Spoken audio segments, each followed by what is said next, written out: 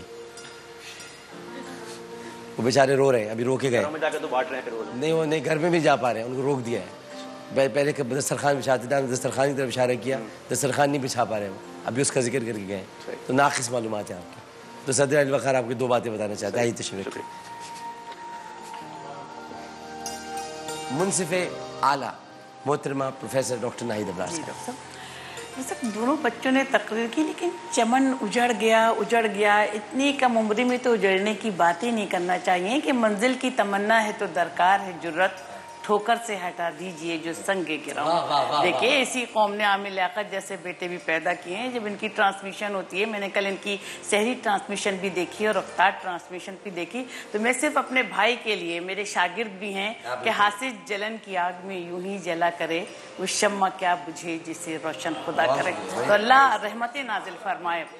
تو آپ کے نمبر زیادہ ہیں, سیر ان کا نام ہے. تو سب دس اس جملے کی وضاحت کیجئے ان کے نام کی. یہ اصل میں سیرت کی جمع ہے. آپ بچپن سے ایک بیٹا ایک سیکنڈ, آپ نا بہت فاسٹ بول رہے تھے, آپ کے بہت سے جملے سمجھ میں نہیں آ رہے تھے, سلو بولیں. اور آپ نے جو مجھے اپنا نام بتایا تو کتنی جلدی میں بتا کر گئے, یعنی اردو پر مجھے بھی عبور ہے تو میں سمجھ نہیں پا رہی تھی. آہستہ بتائیے. میرا نام ہے سیر. سیرت کی جمع ہے سیر, صحیح ہے. اور یہ جو سیر کا مطلب ہے بہت سی خوبیوں کا مالک. اور میں بچپن سے میں فیس کرتا آ رہا ہوں, تقریباً ہر شخص میرے سے یہی پوچھتا ہے یہ سیر کس نے رکھ دیا نام, تو ویسے میں سمجھ سکتا ہوں. یہ سیرت کی جمع کو کہتے ہیں. اور لاتعداد خوبیاں جن سے مزین کوئی شخصیت ہو اس کو سیر کہا جا سکتا ہے. تو ماشاءاللہ یہ خوبیوں کے مالک ہیں. اور سب سے بڑی خوبی تو ان کی یہ کہ انہوں نے وزن ابھی سے اپنا کنٹرول کر رکھا ہے, تو یہ سب سے بڑی ان کی خوبی ہے. اور ڈاکٹر صاحب مطلب بس ان کو آپ تو بہت اچھے, ان کو بس یہ نصیحت کریں کہ جب ڈیبیٹ بولی جاتی تو تھوڑا سا سلو انداز میں, تاکہ منصف کو بھی سمجھ میں آئے. حالانکہ بہت اچھا بول رہے تھے لیکن الفاظ بہت تیز تھے اپنے, وہی تو. اور انہوں نے بھی اچھا کیا, لیکن چونکہ کل بھی میں نے کہا تھا ratification is not the best qualification for the debate competition. تو ان کا بھی مسئلہ یہی تھا کہ رٹا لگا کے آئے تھے, تو جہاں رٹا بھول رہے تھے وہاں وہ مسئلہ ہو رہا تھا. یہ پڑھ کر آئے تھے, رٹا انہوں نے بھی لگایا تھا, لیکن ان کا رٹا جو تھا وہ بڑا کامیاب رٹا تھا. لیکن ڈاکٹر صاحب کسی فورم پر جا کر بولنا بھی بہت آنر کی بات ہوتی ہے, اور دل چھوٹا نہ کریں. دونوں نے بہت اچھا بولا, زندگی میں بھی بہت مراحل طے کرنے ہیں آپ نے, دل چھوٹا نہ. بالکل جی. ان کی جو وہ تھی ڈیبیٹ جو تھی اس میں ایک ایشو تھا, انہوں نے کہا آواز تھوڑی اونچی, ان کی آواز.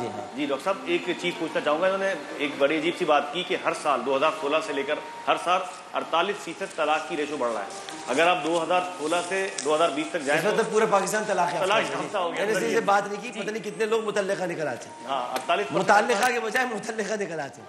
تو اس لیے میں نے جس شرح جو آپ لے کر چلے ماشاءاللہ 48% طلاق کی شرح, تو ابھی تو تمہارا گھر بھی نہیں بسا, تم ہمارا بھی دوسرا توڑواؤ گے کیا.